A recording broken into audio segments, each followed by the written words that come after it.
আকবর, আপনাকে দিয়ে শুরু করতে চাই একটু। সেটি হচ্ছে যে আপনি তো দেখেছেন বা জেনেছেন শুনেছেন যে মমতা বন্দ্যোপাধ্যায় উনি পদত্যাগ করতে অস্বীকৃতি জানিয়েছিলেন, নির্বাচনে কারচুপির অভিযোগ এনেছেন, নির্বাচন কমিশনের প্রতি অনাস্থা এনেছেন, সরকারের প্রতি অনাস্থা এনেছেন, সব মিলে তিনি বলেছিলেন যে তিনি রিজাইন করবেন না।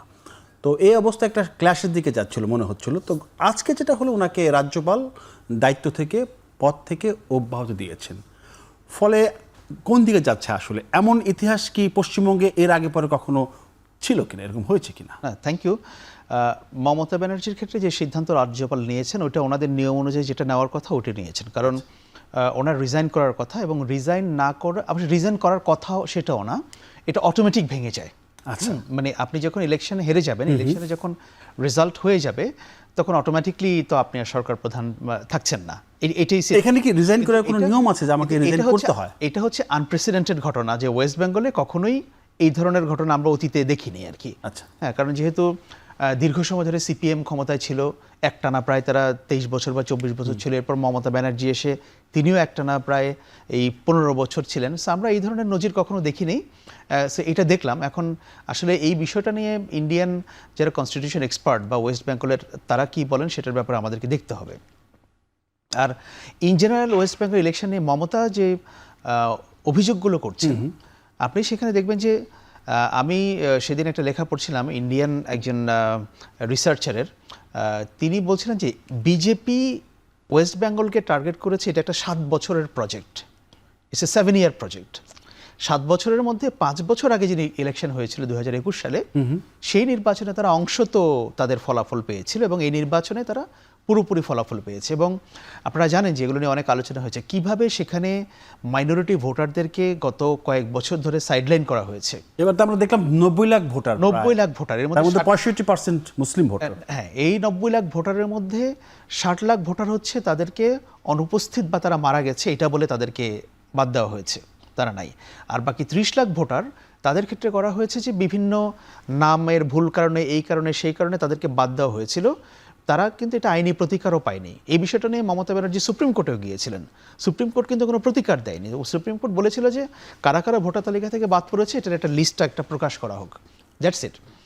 সো এই যে একটা কি বলবো, ইলেকশনকে ম্যানিপুলেট করার জন্য যে ব্যাকগ্রাউন্ড ওয়ার্কগুলো, সেটা তো বিজেপি অনেক আগে থেকেই করছিলেন। একটা অভিযোগ আসে যে 3 পুরুষ তারা ভোট দিয়েছে, দাদা দিয়েছে, বাবা দিয়েছে, ছেলেও ভোট দিয়েছে, কিন্তু এবার তারা ভোট দিতে পারে নাই। এখানে অনেকগুলো ফ্যাক্টর, হ্যাঁ সেটা তো আছে, যে যেহেতু বিজেপি বুঝতে পারছিল যে মমতা ব্যানার্জিকে মুসলিমরা ভোট দেবেন, সেজন্য তাদেরকে আগে থেকে লিস্ট থেকে আউট করে দেওয়া।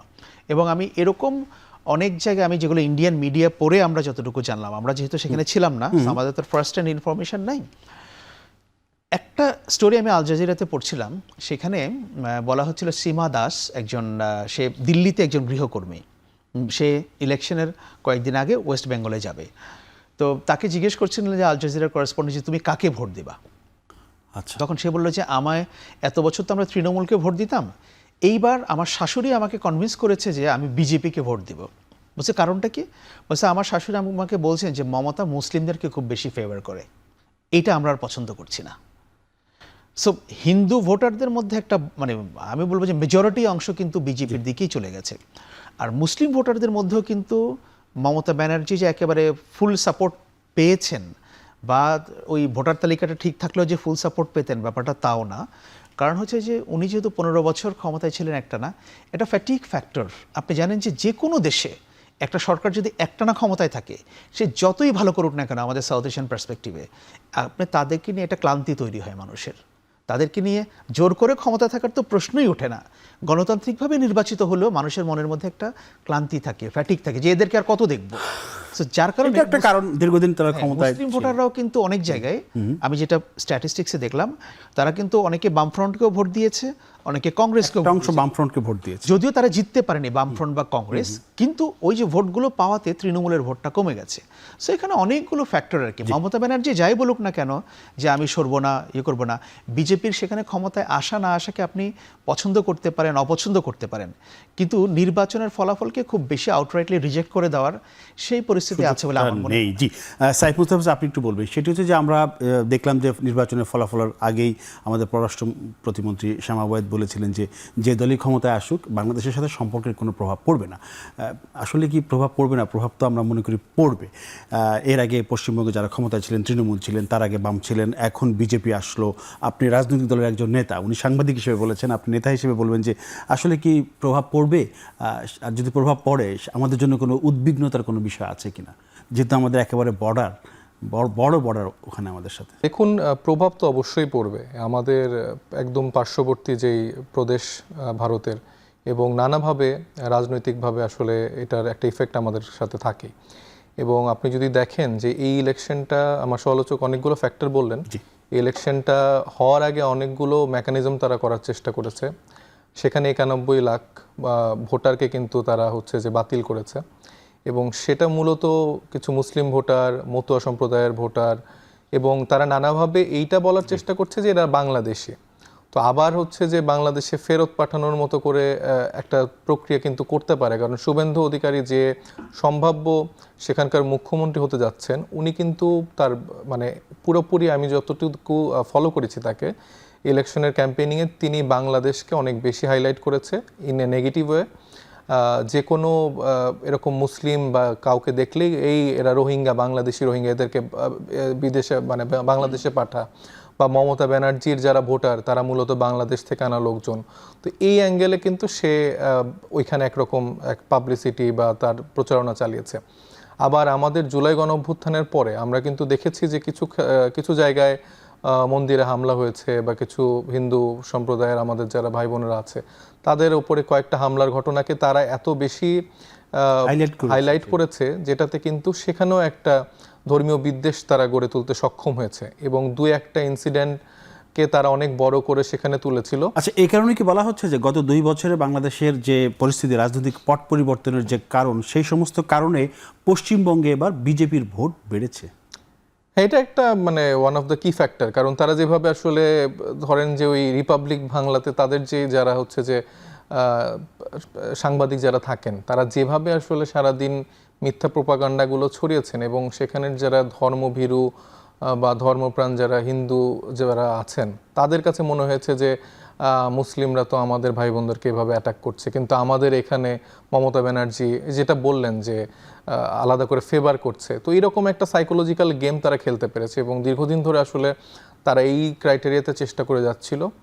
তো সামহাও এবার ক্লিক করেছে, এবং আমার মনে হয় যে ওই যে 91 লাখ ভোটারকে তারা বাতিল করেছে, এটাও একটা বড় ফ্যাক্টর। কারণ আপনি যদি 100-র উপরে 105টা আসনে বলা হচ্ছে যে সেখানে যতটা ব্যবধানে জিতেছে, ব্যবধান 4-5%, সেই আসনগুলোতে কিন্তু ব্যাপক ভোটার। জি, তো যেখানে বিজেপির জেতার আগের ইলেকশনগুলোতে যেগুলোতে জিতেছে, সেখানে ধরেন অল্প কিছু সংখ্যক ভোটার বাদ পড়েছে, কিন্তু যেই আসনগুলোতে সবসময় তৃণমূল কংগ্রেস জিতে আসছিল, সেখানে দেখা গিয়েছে যে আসলে বড় সংখ্যায় 15-20 হাজার এরকম সংখ্যায় হচ্ছে যে ভোটার বাতিল হয়েছে। তো এইটা একটা মেকানিজমের একটা পার্ট বলে আমার মনে হয়। তো ওভারঅল মানে এটাও ট্রু যে আসলে 10-15 বছর যখন একটা পার্টি রুল করে, তো স্বাভাবিকভাবে তাদের একটা নেগেটিভ ইম্প্যাক্ট পড়ে। এছাড়াও মমতা ব্যানার্জির দলের অনেক নেতাকর্মীর দুর্নীতির অভিযোগ বা এরকম অনেক কিছু আসলে জনমনে সবকিছু মিলিয়ে এই ঘটনাটা ঘটেছে। আকবর, আপনি একটু বলবেন, সেটি হচ্ছে যে আমরা যেটা পারি না, আমাদের এখানে নির্বাচন হলে আমরা সেই সরকারকে ক্ষমতা ছাড়তে হয়, অন্তর্বর্তী সরকার বা তত্ত্বাবধায়ক সরকার ব্যবস্থার অধীনে নির্বাচন হয়, কিন্তু ভারতে সেটা হয় না। ভারতের যে নির্বাচন কমিশন, যে নির্বাচন ব্যবস্থা, সেখানে বেশ প্রশংসার, আমরা সার্কভুক্ত দেশ বা অন্যান্য দেশ সবাই দেখলাম এটা নিয়ে সবসময় প্রশংসা করে আসছে, কিন্তু এবার নির্বাচন কমিশনের ব্যাপারে ব্যাপক একটা অনাস্থার জায়গা তৈরি হয়েছে। তাদের যে ভারতের যে গণতান্ত্রিক যে রূপ, যে বৈশিষ্ট্য, সেই জায়গাটায় কি ধাক্কা লাগলো কিনা বা শুরুটা হলো কিনা? এটা এখন থেকে তৈরি হয়নি। এটা মোদি ক্ষমতায় আসার পর থেকে 2014-তে তো প্রথম ইলেকশনে ক্ষমতায় উনি আসলেন না, এর পরের যে ইলেকশনটা হলো সেই ইলেকশন থেকেই কিন্তু এই প্রশ্নগুলো উঠছিল। কারণ এমন কিছু জায়গায়, যে বিশেষ করে উত্তরপ্রদেশে যখন মুখ্যমন্ত্রীর রাজ্য পরিষদের ভোট হলো, তখন এরকমও হচ্ছিল যে তারা যে ইভিএম ব্যবহার করছে, যে ইভিএম মেশিন, সেই ভোট যেটাকেই দেন না কেন আপনার ভোট যাচ্ছে বিজেপির বাক্সে, এরকম কিন্তু কংগ্রেস এটা একদম ফর্মালি অ্যালিগেশন তুলেছিল। একদম আনুষ্ঠানিকভাবে তারা এটা বলেছিল যে এই যে একটা ফল্টি ইভিএম সিস্টেম করা হয়েছে, এটাকে ম্যানিপুলেট করা হচ্ছে in favour of BJP.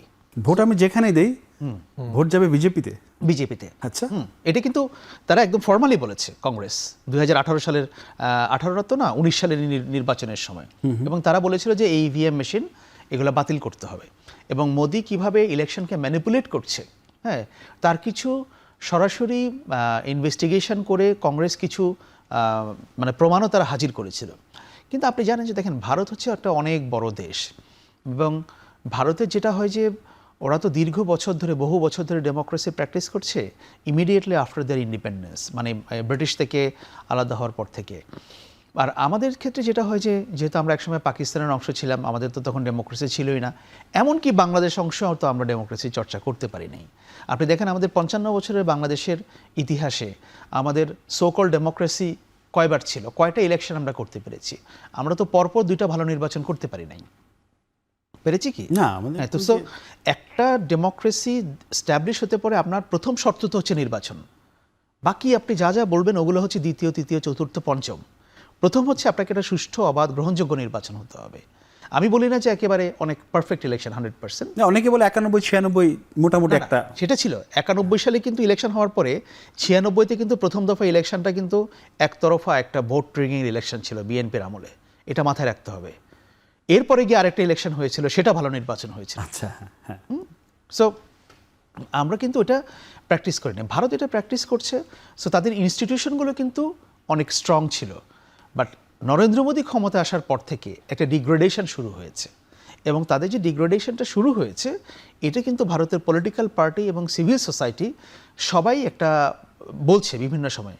But the problem is Narendra মোদীর সরকার, বিজেপি, তারা ধর্মীয় কার্ডটাকে, চরমপন্থীদেরকে এমনভাবে সামনে নিয়ে আসছে, ভারতে এখন এই কথাগুলো বলতে লোকে ভয় পায়। এটা কি দীর্ঘমেয়াদী ক্ষমতা থাকার ফলে এমনটা হয়? মানে অনেক দিন ধরে ক্ষমতা থাকলে আমি পাওয়ারের একদম সর্বোচ্চ ব্যবহার দিচ্ছ ভারতের এটা যদি আমরা বলি, এটা আমি কথাটাকে রাগঢাক করে বলতে চাই না। আচ্ছা। ভারতের মানুষ, ভারতের ওভারঅল সমাজ ভীষণ কমিউনাল, চরম সাম্প্রদায়িক। পশ্চিমবঙ্গের মানুষ সমস্ত ঘটনাগুলো দেখলাম নির্বাচনের পরে, ভোটের পরে।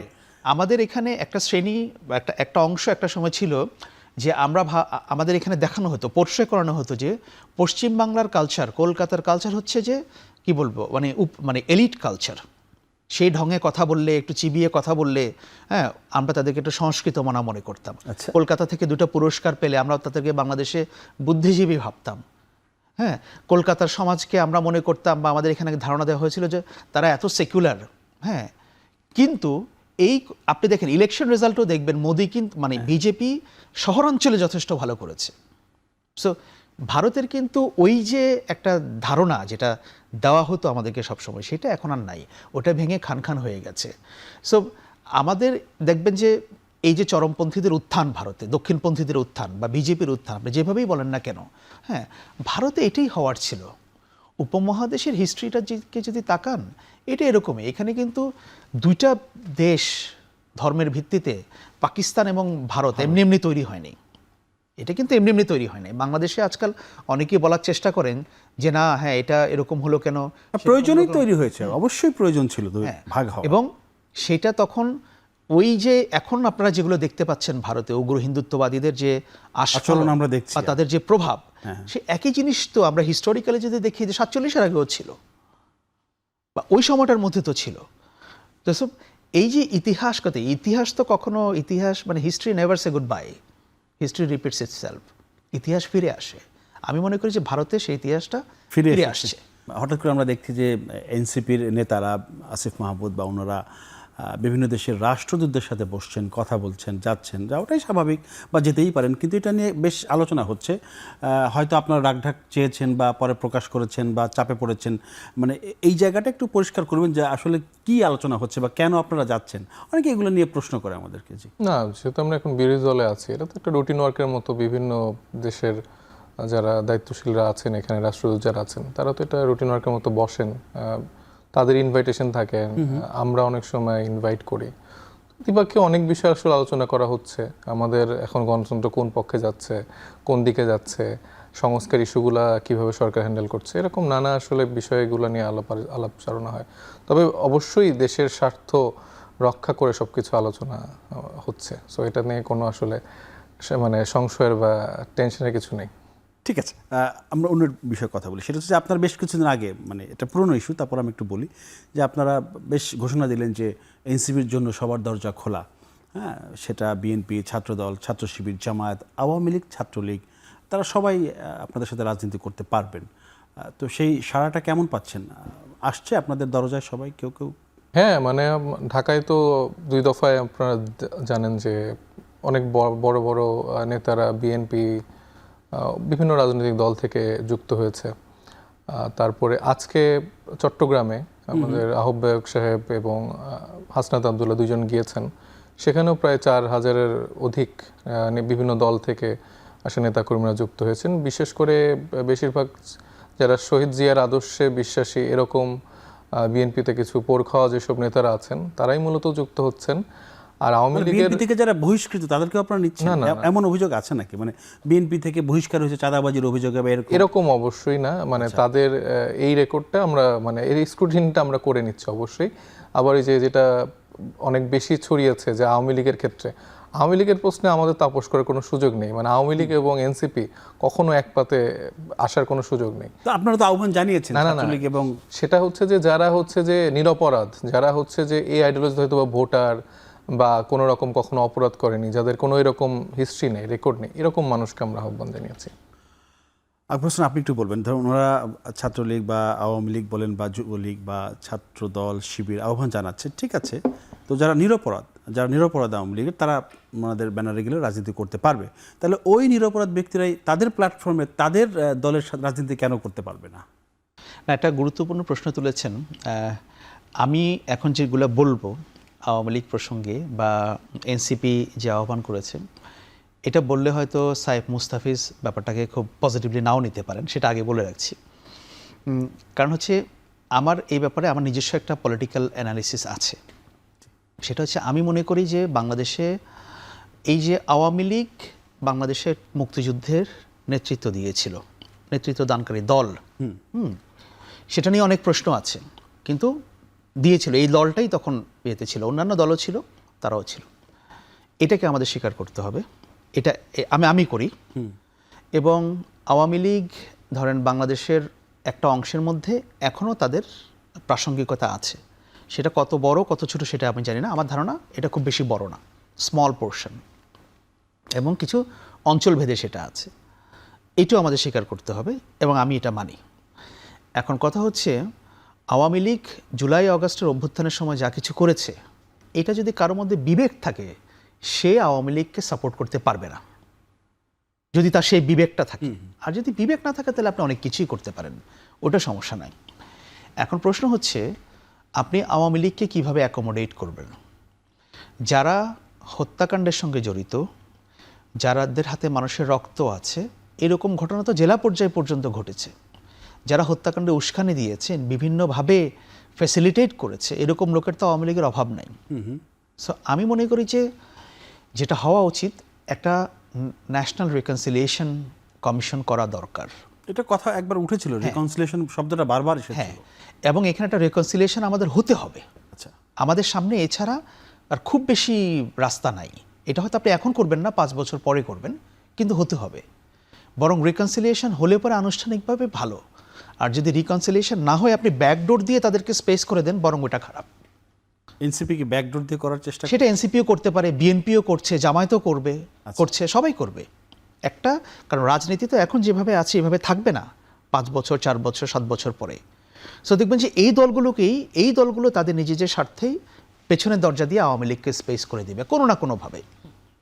তো সেটা হওয়ার চেয়ে একটা ফর্মাল রিকনসিলিয়েশন কমিশন হওয়া উচিত আপ টু ডিস্ট্রিক্ট লেভেল, যে তারা আসুক, দায় স্বীকার করুক, দোষ স্বীকার করুক, যাদের হাতে রক্তের দাগ আছে, হত্যাকাণ্ডে উস্কানি দিয়েছে, তারা ছাড়া বাকিদেরকে আপনারা সোসাইটিতে অ্যাকোমোডেট করেন।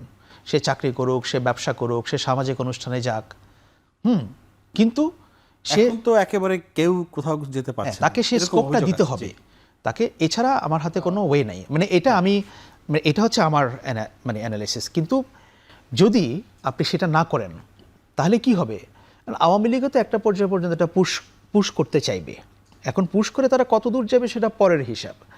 এখন আপনি রাজনীতিতে যেটা দেখছেন বিএনপি, জামায়াত এবং এনসিপির মধ্যে এই আন্ডারস্ট্যান্ডিংটা 2 বছর পরে নাও থাকতে পারে। আন্ডারস্ট্যান্ডিং তো এখনই দেখছি যে অনেকটাই হ্যাঁ, নাই মানে তারা হয়তো ফ্যাসিবাদ প্রশ্নে সবাই একজোট, কিন্তু তাদের নিজস্ব ভিউ তো আছে, সেগুলো তো আলাদা। সো আমার আন্ডারস্ট্যান্ডিংটা এই জায়গায় আমি মনে করি যে এটা হলে পরে আমাদের রাজনীতির জন্যও ভালো, আমাদের সমাজের জন্যও ভালো। সাইফ, রিকনসিলিয়েশন আপনি কোথায় কিছু বলতে হ্যাঁ, চাইছেন? definitely, এটা নিয়ে যদি আমি- কোনো আমি- বা দ্বিমত পোষণ করেন কিনা আকবরের সঙ্গে? আর আমি একমত পোষণ করি, রিকনসিলিয়েশন অবশ্যই হওয়া উচিত, কিন্তু যাদেরকে আমরা এই প্রক্রিয়াতে আনতে চাই তারা কি আসলে সেটা চায় কিনা? আপনি শেখ হাসিনা থেকে শুরু করে আপনি কোনো পর্যায়ের কোনো দলীয় নেতাকে কি এখন পর্যন্ত আপনারা শুনেছেন যে তারা কোনোভাবে অনুশোচনা ফিল করছে বা তাদের মধ্যে কোনো রকম গিল্ট কাজ করছে? আসলে কাজ করছে না। এবং কোনো প্রক্রিয়ায় তারা আসলে মনে করছে না যে ২০ জুলাই গণঅভ্যুত্থান বা ১৭ বছর ধরে তারা যে কাজকর্ম করেছে এটা আসলে ভুল। তারা নানাভাবে এটার বৈধতা উৎপাদন করছে এবং নানাভাবে তারা যে একটা রাইট ট্র্যাকে ছিল এবং ইতিহাসের সঠিক অবস্থানে এখনও তারা আছে, এটাই তারা এস্টাবলিশ করছে, এটাই তারা প্রমাণ করছে। এবং এই প্রমাণের মাঝে এই মানে বটম টু মানে যে পর্যায়েরই নেতাকর্মী থাকুক না কেন, কাউকে এনসিপি আসলে মনে করে না তাদের ব্যাকডোর বলেন সামনের ডোর বলেন কোনোভাবেই স্পেস দেওয়ার কথা। আমি মূলত বুঝিয়েছি আসলে যারা নিরীহ সমর্থক যারা আছেন বা ছাত্রলীগের, এইটা যাচাই বাছাই করা একটু কঠিন হ্যাঁ, কাজ না না? কঠিন না, মানে আপনি কাউকে নিচ্ছেন না আমাদের সাংগঠনিকভাবে আমাদের যেহেতু প্রত্যেকটা এখন জেলা উপজেলা সব জায়গায় আমাদের একটা সাংগঠনিক ভিত্তি আছে।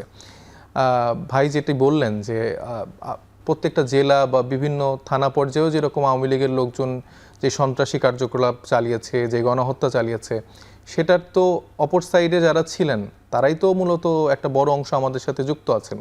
তো এই মানুষগুলোর মাধ্যমেই তো আমাদের এই সবগুলো জায়গায় স্ক্রুটিনি হচ্ছে। মানে র্যান্ডম কেউ এসে বললো যে ভাই আমি আপনাদের দলে যুক্ত হব, এইভাবে তো এই প্রক্রিয়া তো আমরা কাউকে যুক্ত করছি না।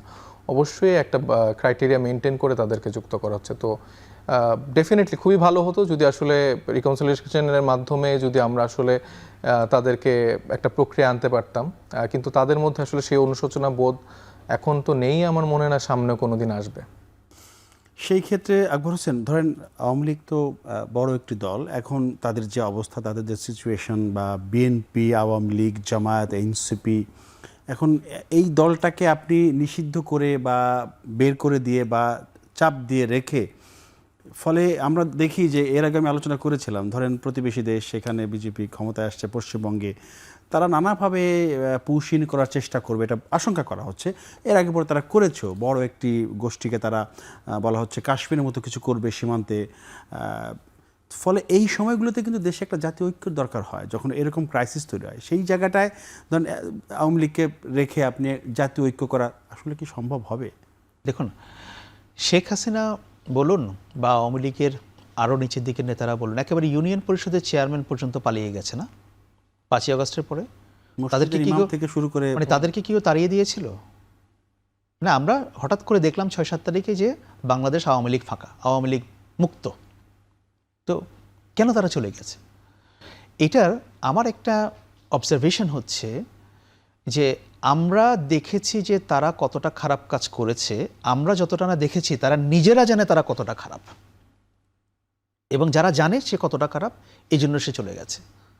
কারণ সে নিজে বুঝতে পারছিল যে আমি এত খারাপ কাজ করেছি যে আমি থাকলে পরে এটার পাবলিক ব্যাকলাশটা কী হবে, এই জন্য সে সরে গেছে। আর জাতীয় ঐক্যের কথা বলছেন, যারা এক্সিস্ট করে না তাদের সঙ্গে আপনি জাতীয় ঐক্য কীভাবে করবেন? মানে আমি রেকনসিলিয়েশনের কথাটা বলছি যে রেকনসিলিয়েশনের কিছু স্টেপস থাকে। স্টেপসের প্রথম স্টেপস হচ্ছে যে যারা এটাতে যুক্ত হতে চাইবে তাদেরকে স্বীকার করতে হবে যে ইয়েস, আমি একটা অন্যায় করেছি, আমি ভুল করেছি, আমি এটার জন্য ক্ষমা চাই। তারপরে অন্য প্রসেসগুলো স্টার্ট হয়, যেটা পৃথিবীর অনেক জায়গায় হয়েছে। কিন্তু সাইফ যেটা বললেন যে হ্যাঁ, সেরকম কোনো লক্ষণ তো আমরা দেখতে পাচ্ছি না। আর আপনি জাতীয় ঐক্যের কথা বলছেন, আমি মনে করি আওয়ামী লীগ যতদিন পর্যন্ত ভারত থেকে অপারেট করার চেষ্টা করবে ততদিন পর্যন্ত বাংলাদেশে আওয়ামী লীগের কোনো ফিউচার নেই। It's very simple. কেন নাই? শেখ হাসিনা যদি ভারতে আশ্রয় না নিয়ে, কিংবা ভারতে আশ্রয় নেওয়ার পরেও যদি অন্য কোথাও আশ্রয় নিতেন, ধরেন কথার কথা শেখ হাসিনা যদি আজকে ব্রিটেনে থাকতেন, তাহলে বাংলাদেশের রাজনৈতিক পরিস্থিতি আজকে অন্যরকম হতো। আচ্ছা, কারণ বাংলাদেশের একটা অংশের মধ্যে এটাকে আপনি পজিটিভলি দেখেন বা নেগেটিভলি দেখেন, ডাজন্ট ম্যাটার, কিন্তু চরম ভারত বিরোধী মনোভাব আছে। এর রিজনটা কি? এর রিজনটা হচ্ছে যে ভারত বাংলাদেশে একটা পলিটিক্যাল কন্ট্রোল চায়। যদি তার সে পলিটিক্যাল কন্ট্রোলটা না থাকে, সে আর অন্য কোনো কিছুতে বাংলাদেশের সঙ্গে এঙ্গেজড হতে চায় না। 5ই আগস্টের পরে তো ভারতকে কেউ বলে নাই যে আমরা আপনাদের সঙ্গে সম্পর্ক রাখবো না। তারা গোস্বা করেছিল, অভিমান করেছিল, কারণ তাদের বন্ধু ক্ষমতায় নাই। তো এখন তারা আবার নিজেরা নিজেরা বলছে যে বাংলাদেশকে আমাদের দরকার। এখনও কিন্তু তাদেরকে কেউ ডেকে আনেনি, তাই না? ভারতের সাথে আমাদের সম্পর্কটা আসলে যেহেতু না, এখন বড় দেশ, সেই জন্য আমি বলছি তাদের যে সাথে সম্পর্কটা কেমন হবে? সেই জন্য আমি বলছি যে আওয়ামী লীগের সঙ্গে ওই যে জাতীয় ঐক্যের ব্যাপারটা, as long as they are operating from India, the chances are very slim. এটার আমি কোনো সুযোগ দেখি না। আচ্ছা, আর ভারতের সঙ্গে সম্পর্কে কি হবে? বাংলাদেশের কোনো মানুষই বলবে না, আমিও বলবো না, আমি অন রেকর্ড বলছি যে আমি ভারতের সঙ্গে সম্পর্ক চাই না। আর উই রিয়েলি ম্যাড যে আমরা ভারতের সঙ্গে সম্পর্ক চাই না? সেটা কি ভারত আমার সম্পর্ক না রেখে আপনি? না না, আমি তো বলছি না তো, অবশ্যই সম্পর্ক চাই, সেটাই। হ্যাঁ, কিন্তু ব্যাপার হচ্ছে সম্পর্কটা আপনি কেমন চান। আমার সঙ্গে তার সম্পর্কটা হবে ব্যবসায়িক, আমার সঙ্গে তার সম্পর্কটা হবে পিপল টু পিপল কন্ট্রাক্ট, আমার সঙ্গে তার সম্পর্কটা হবে কালচারাল। কিন্তু ভাই, আমি যেটা চাইবো না তুমি আমার দেশের রাজনীতিতে তুমি হস্তক্ষেপ করবা, হুইচ আই ডোন্ট ওয়ান্ট। যে আমার দেশে একতরফা নির্বাচন হবে আর আপনি পরের দিন ফুলের তোড়া নিয়ে সাথে সাথে গিয়ে বলবেন যে কত চমৎকার নির্বাচন হয়েছে। হ্যাঁ, আমার দেশের নির্বাচন হবে, তার আগের দিন তাদের ফরেন সেক্রেটারি এসে বলবে যে এই নির্বাচন না হলে বাংলাদেশ জঙ্গিদের দখলে চলে যাবে। এইটা তো বাংলাদেশের মানুষ মানবে না। সো সেন্টিমেন্ট ইজ সামথিং, যে কেন বিগ নেইবারকে নিয়ে স্মল কান্ট্রিজগুলোর এই একটা চরম হতাশা, ক্ষোভ তৈরি করে, এটা তো রিজন আছে। আপনি দেখেন, যদি ভারত আজকে বাংলাদেশের রাজনীতিতে যদি হস্তক্ষেপ না করে বা না করতে চায়, বাংলাদেশের মানুষের এটা নিয়ে কোনো মাথা ব্যথা নেই। They are very fine with India. হ্যাঁ, এবং আমার ধারণা ইন্ডিয়ার লোকও তাই। এখন ভারতের তো এই যে মানে ফরেন পলিসির যে ডিজাস্টার, এস জয়শঙ্কর আসার পর থেকে, এস জয়শঙ্কর যখন থেকে ভারতের পররাষ্ট্র সচিব মন্ত্রী হলেন, ভারত এই রিজিয়নে তাদের সবাইকে হারিয়েছে। বাংলাদেশ বলুন, মালদ্বীপ বলুন, শ্রীলঙ্কা বলুন, নেপাল বলুন, আফগানিস্তান বলুন, কোথায় না। ভারত যদি বিশ্বে একটা ভালো নেতৃত্ব দিতে চায়, প্রভাবশালী রাষ্ট্র হিসেবে, সেক্ষেত্রে তো তার তো প্রতিবেশী দেশগুলোকে নিয়ে চলতে হবে। কিন্তু তারা তো চলছে না, সম্পর্ক খারাপ রেখে কিভাবে বিশ্বে? তারা তো চলছে না। তাদের যে এখন নীতি, একসময় ওয়ার্ল্ডে ইন্ডিয়াকে হাইলি রিগার্ড করা হতো, এখন কিন্তু পশ্চিমা দেশে ভারতকে একটু নিচু চোখে দেখা হয়। কারণ তারা তো দেখতে পাচ্ছে ভারতে কি হচ্ছে। তারা এথনিক ক্লিনজিং করছে মুসলিমদেরকে সেখানে, এটা দেখছে না পশ্চিমা বিশ্ব? ছবি তো পরিষ্কার, সবই পরিষ্কার। হ্যাঁ, ডোনাল্ড ট্রাম্প এসে ভারতের সঙ্গে সে যে বিহেভ করছে, হ্যাঁ, আমি বলবো না যে সেখানে ভারতের ডেমোক্রেসির দুর্বলতা এগুলোর কারণে করছে, বাট ওভারঅল হয় কি যে পুরো ওয়ার্ল্ডে একটা মেসেজ যায়। আপনি দেখেন যে এই রিজিয়নাল পলিটিক্সে ভারতকে ছাপিয়ে পাকিস্তান এখন দুর্ধর্ষ হয়ে উঠছে। পুলিশ সুশৃঙ্খল অবস্থায় ফিরেছে দাবি করে স্বরাষ্ট্রমন্ত্রী বলেছেন যে পুলিশের প্রতি মানুষের আস্থা বেড়েছে। আসলে কি আস্থা বেড়েছে? না, আমার তো মনে হয় না। কেন মনে হয় না? কি সমস্যা কি? দেখেন, সালাউদ্দিন আহমেদ সাহেবকে নিয়ে একটা লম্বা সময় আমাদের কেটে যাচ্ছে আসলে তাকে নিয়ে আলোচনা সমালোচনা করতে। কারণ উনি আসলে নিজের দায়িত্ব বাদে, মানে নিজের মন্ত্রণালয় বাদে আর সব মন্ত্রণালয়গুলো খুব ভালোভাবে সামলানোর চেষ্টা করছেন।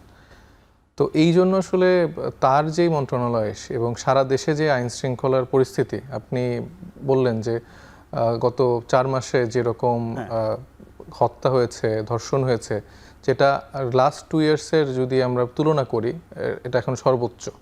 তো এরকম পর্যায়ে এসেও উনি আসলে বলছেন যে আসলে না, দেশের সব কিছু স্বাভাবিক বা সুস্থভাবে আছে। তো এটা আসলে খুব প্রবলেমেটিক, এবং তিনি আসলে ব্যস্ত কীভাবে সংস্কারকে একবারে, মানে অলরেডি তো প্রায় বাতিল করেই ফেলেছে, এখন শেষ পেরেকটুকু ঠোকার জন্য আসলে তিনি বাকি কাজগুলো করে যাচ্ছেন। তো এই জন্য তার মন্ত্রণালয় রিলেটেড কাজে তিনি খুব বেশি মনোযোগ দিতে পারছেন না।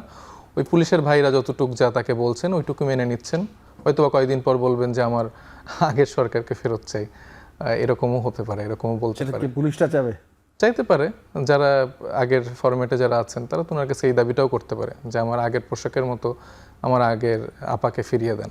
তো এটা দাবি করতেই পারে ওনারা।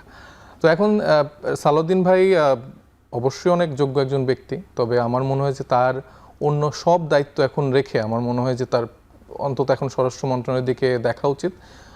কিন্তু এই যে আবার এই জঙ্গির জুজু বা এসব নাটক করে আবার বিরোধী দল দমন করার যদি আবার তারা পায়তারা করে, সেটাও হতে পারে। কারণ আপনি দেখবেন যে গত 1 মাসেই প্রায় 7 জন মানুষকে গ্রেফতার করা হয়েছে যারা আসলে কোনো রকম মানে কার্টুন শেয়ার করেছে অথবা তাদেরকে কোনো নাভাবে সমালোচনা করেছেন, ফেসবুকে স্ট্যাটাস দিয়েছেন।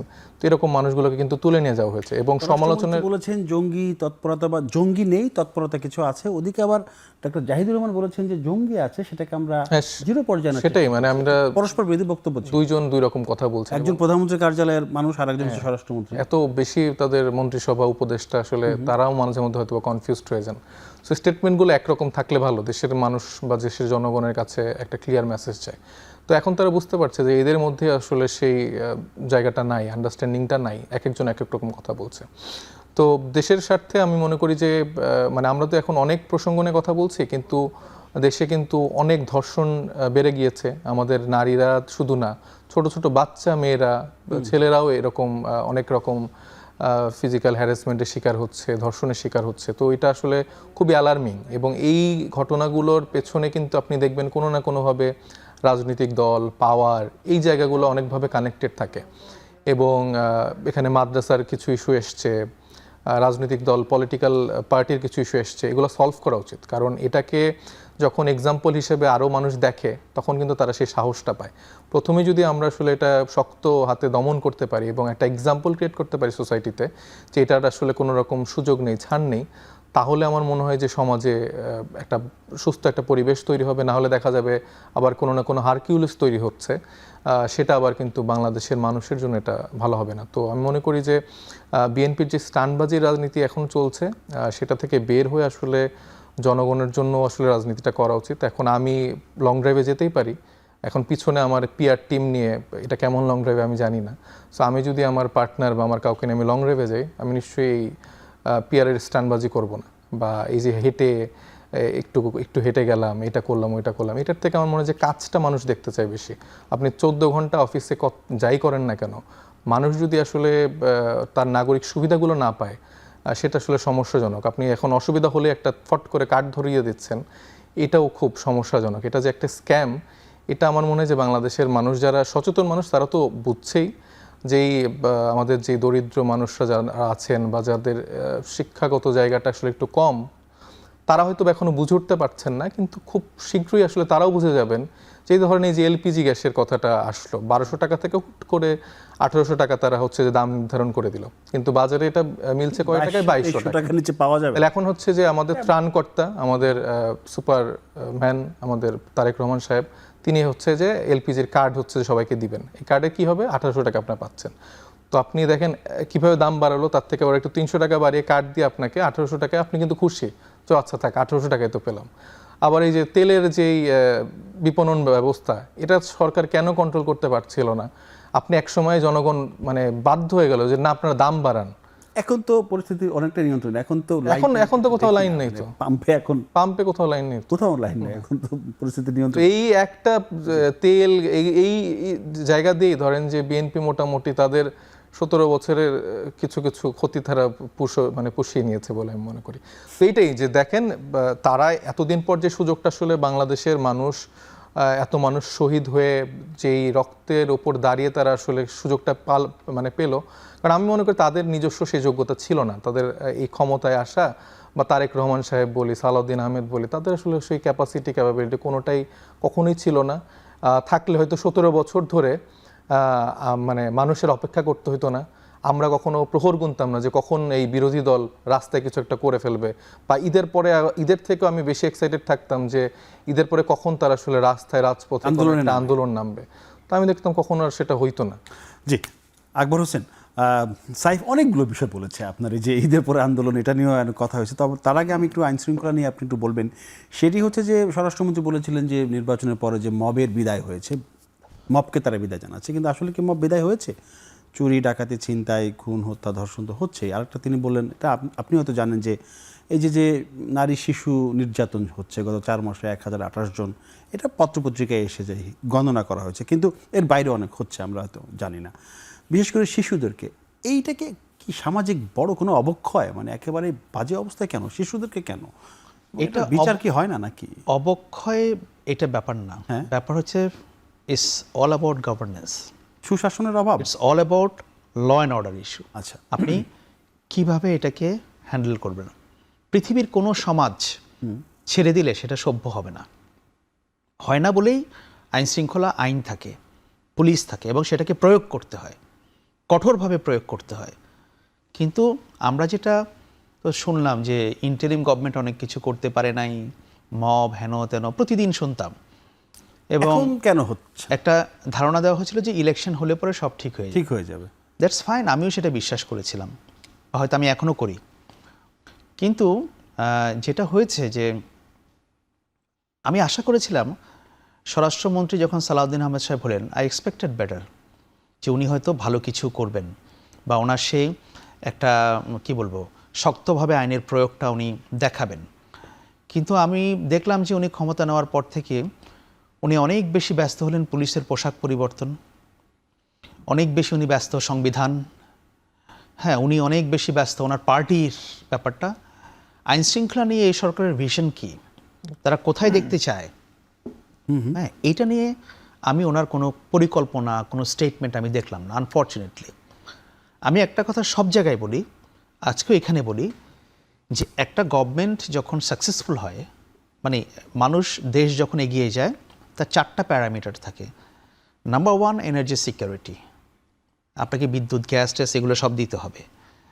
নাম্বার 2 হচ্ছে আপনার ইনফ্রাস্ট্রাকচার ডেভেলপমেন্ট, বিভিন্ন অবকাঠামো আপনাকে তৈরি করতে হবে।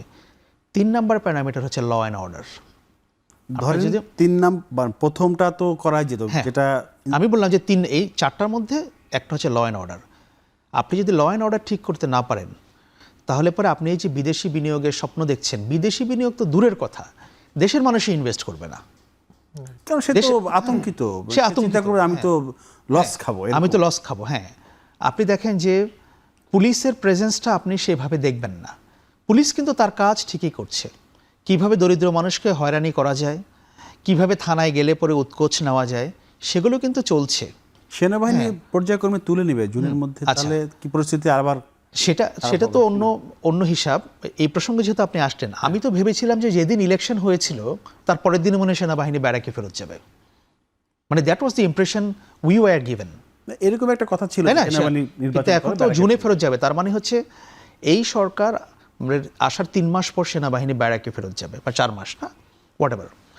এখন সেনাবাহিনী ব্যারাকে ফেরত যাওয়ার পর ল অ্যান্ড অর্ডার কি হবে? আমি কালকে দেখলাম যে কোথায় পার্বত্য এলাকার দিকে বা কোথায় জানি ছাত্রদলের 2 গ্রুপ মারামারি করছে, সেখানে সেনাবাহিনী গিয়ে থামাচ্ছে, মানে আমি দেখলাম এরকম কোন একটা জায়গায়। আচ্ছা, সো আপনি পুলিশ ফোর্সকে আপনার আইনের প্রয়োগ করা বা সেটা করার জন্য কি ধরনের আপনার ভিশন, আপনি কিভাবে কাজ করছেন, স্বরাষ্ট্রমন্ত্রীর মুখ থেকে এগুলো কিছু শুনি না। আমি, আপনারা শুনেছেন কিনা আমি জানি না, বাট আমি প্রমিনেন্টলি শুনি নাই। আমি আবারও বললাম, আমি প্রমিনেন্টলি শুনিনি। সো আপনি যদি উনি থানা ভিজিট করতে গিয়েছিলেন, এটা মনে দেখেছেন? হ্যাঁ, একটা থানা ভিজিট করতে গিয়েছিলেন, ওখানে তিনি বলছেন যে কিছু একটা বলছিলেন, যেটা নিয়ে মনে হয় যে এখানে বিএনপির কেউ আসলে তাকে একটু ইম্পর্টেন্স দেওয়ার কথা। আমি ঠিক কথাটা ওনার কথা বুঝি, গুরুত্ব সহকারে কাজ করছেন, মানে এমন যে না কাজ করছেন। তো এটা কিন্তু ভালো লক্ষণ না। এবং আমাকে এই সময়টা মনে করিয়ে দিচ্ছে বিএনপি 2001 থেকে 2006-এ, আপনিও জানেন আমরা তখন বিশ্ববিদ্যালয়ের ছাত্র ছিলাম, সাংবাদিকতাও করতাম, যে কি করে আইন শৃঙ্খলা পরিস্থিতির অবনতি হয়ে শেষ পর্যন্ত খালেদা জিয়া বাধ্য হয়েছিলেন অপারেশন ক্লিন হার্ট করতে, এবং তিনি লেফটেন্যান্ট জেনারেল হাসান মাসুদ চৌধুরীকে ডেকে বলেছিলেন যে আপনার যা যা করার দরকার আপনি তার সব কিছু করবেন, কে বিএনপি করে কে কোন দল করে এটা আপনার দেখার কোনো প্রয়োজন নাই। এগুলো অন রেকর্ড, আপনি এখনো খুঁজলে পাবেন। সো বেগম জিয়া তো বাধ্য হয়েছিলেন, এবং ওনার তো সেটা, হ্যাঁ আপনি যদি এখন তাকান, ওনার তো সে ভিশনটা ছিল যে আমি ল অ্যান্ড অর্ডার ঠিক করব। তো আমি বলছি না যে সেনাবাহিনী মাঠে থেকে ল অ্যান্ড অর্ডার ঠিক করবে, সেনাবাহিনীকে ফেরত যেতে হবে, কিন্তু আপনার একটা পুলিশ ফোর্সকে যদি আপনি মোবিলাইজ করতে না পারেন, এখন আপনি পোশাক বিতর্কের মধ্যে আটে থাকেন যে প্যান্ট কোনটা পরবে আর শার্ট কোনটা পরবে ড্রেস, তাহলে তো আপনি আদার্স যে প্যারামিটারগুলো সেগুলোকে আপনি কিভাবে ডিল করবেন?